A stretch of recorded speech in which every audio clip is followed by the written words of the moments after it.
Shubhasiz eng ko'p kutilayotgan seriallar bu Kalmar o'yini 3, Wednesday 2 va Tinchlikparvar 2. Bu videoda esa ushbu seriallarda nimalar bo'lishini yangi treylerlar orqali ko'rib chiqamiz va qachon chiqishini ham bilib olasiz. Shunday ekan, bu seriallarni kutayotgan bo'lsangiz, hoziroq videoga like bosib, qaysi serial sizni ko'proq qiziqtirayotganini kommentariyada yozib qoldiring va biz boshladik.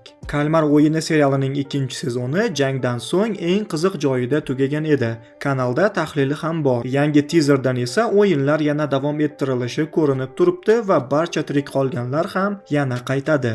Kixunni yana xonaga olib kelishdi. Bu kadrdan esa ko'rinib turibdi, o'yinni davom ettiradiganlar ancha ko'p. Kixunni esa xalaqit bermasligi uchun bog'lab qo'yishgan. Navbatdagi o'yinda esa barcha ikki guruhga bo'linar ekan, qizil va ko'k guruhlarga. Kixun oxirgi bo'lgani uchun unga qizil rang tushdi. Qiziq, agar o'yindan keyin faqat bitta guruh omon qoladigan bo'lsa, bu juda shafqatsiz bo'ladi. Chunki bu sahnada o'sha ona va bola boshqa guruhlarga tushib qolganini ko'rishimiz mumkin. Bu o'yinda ishlar jang qilishgacha borishi aniq, chunki bu kadrda 120-raqamli ishtirokchi raqib bilan jang qilmoqchi.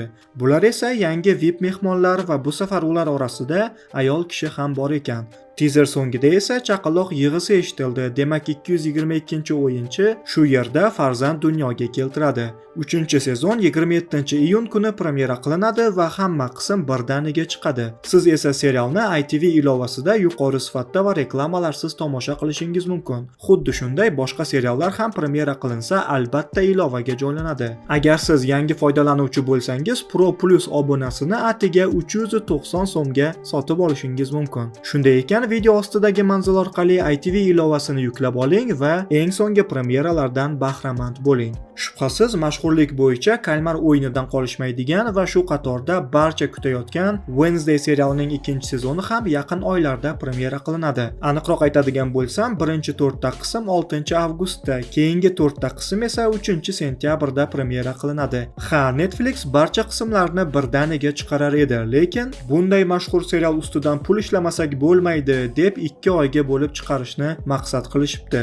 Eslatib o'taman, 2-sezonga ham Tim Burton rejissyorlik qilgan. Yangi teaserdan ko'rinib turibdiki, 1-sezondagi deyarli barcha personajlar qaytadi va Wednesday yana Nevermore maktabiga qaytib keladi, faqat bu safar o'z xohishiga ko'ra, chunki yangi maxfiy qotil paydo bo'lgan. Wednesdaydan tashqari endi uning ukasi Pugsley ham maktabda o'qiydi. Bu sahnada unda ham amakisi kabi elektrli qobiliyati borligini ko'rishimiz mumkin. 2-sezonda Adamslar oilasini ko'proq ko'ramiz. Bu esa ularning buvisi va uning rolini mashhur aktrisa Joanna Lumley ijro etgan. Bundan tashqari aktyor Steve Buscemi ham serialga qo'shildi. Teaserga ko'ra u Nevermore maktabining yangi direktori rolini o'ynaydi. Eng qizig'i esa 2-sezonga Lady Gaga ham qo'shilgan, ammo uni teaserda ko'rsatishgani yo'q, balki u maxfiy yovuz rolini ijro etar yoki boshqa bir personajni. Lekin menimcha, kimni ijro etsa ham u 2-sezonning musiqiy qismiga javob beradi. Chunki 1-sezon mashhur bo'lishiga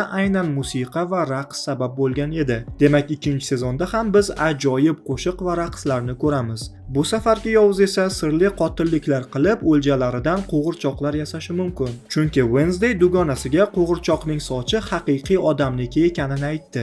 Bu joyda esa u bog'langan holda ko'plab qo'g'irchoqlar bilan birga o'tiribdi va ulardan biri harakatlandi. Demak, serial yovuzi predmetlarni jonlantira oladi. Bu kadrda ham somondan yasalgan qush uchayotganini ko'rishimiz mumkin. Katta ehtimol bilan esa bu personaj o'sha yovuz va bunday yovuz bilan 2-sezon yanada qo'rqinchliroq bo'lishi aniq. Bu esa 1-sezondagi Tyler va u yana maxluq ko'rinishiga kiradi. Lekin bu safar u katta ehtimol bilan Wednesdayga yordam bersa kerak. Siz esa 2-sezon haqidagi fikringizni albatta kommentariyada yozib qoldiring. Endi esa navbat Tinchlikparvar serialiga. Bilasiz, bu serialni James Gunn suratga olgan va ko'pchilikka yoqqan. Lekin voqealar DCning eski kino olamida bo'lgan edi. Yangi teaserga ko'ra esa studiya bu proyektni yangi olamga ko'chirgan. Xullas, 1-sezonning oxirida chiqqan qahramonlarni unutsak, bu serial yangi olamga kiradi deb bemalol tasavvur qilsak ham bo'ladi. Lekin serialda olamlar aro sayohat ham ko'rsatilar ekan, balki shu yo'l orqali bizga voqealarni tushuntirishar. Bu sahnada Chris otasining maxfiy xonasidagi eshiklardan biriga kirmoqda. Aniq bo'lishicha, bu eshiklar orqali boshqa olamlarga o'tish mumkin. Shu sababdan Chris o'zining variantlaridan birini uchratdi. Xullas, endi Endi bu serial yangilangan kino olamiga kiradi va ikkinchi sezonning voqealari Superman filmidan keyin bo'lib o'tadi. Premyerasi ham Superman filmidan keyin, ya'ni 21-avgustdan boshlanadi. Tizerda Superman filmidagi bir nechta personajlarni ko'rishimiz mumkin. Masalan, Chris Maxwell Lord jamoasiga qo'shilish uchun kastingga keldi. Maxwell rolini Sean Gunn ijro etgan. Superman filmida uning qo'l ostida yashil fanar, qirg'iy ayol va janob Terrific bo'ladi. Tizerda esa yashil fanar va qirg'iy ayolni ko'rib turibmiz. Bundan tashqari yana serialda Superman filmidagi katta Rick Flag ham qatnashadi. Eslasangiz, Chris uning o'g'lini o'ldirgan edi. Shu sababdan Rick Flag o'g'li uchun qasos olmoqchi bo'ladi. Yana ikkinchi sezonda biz birinchi sezondagi Chrisning jamoasidagi barcha do'stlarini ko'ramiz. Xullas, bu safar ham voqealar qiziq bo'lishi aniq. Mana seriallar haqida ham gaplashib oldik. Siz esa eng ko'p kutayotgan serialingizni albatta kommentariyada yozib qoldiring. Yana videoga like bosib, kanalga a'zo bo'lish ham esdan chiqmasin. Yangi videolarda ko'rishguncha.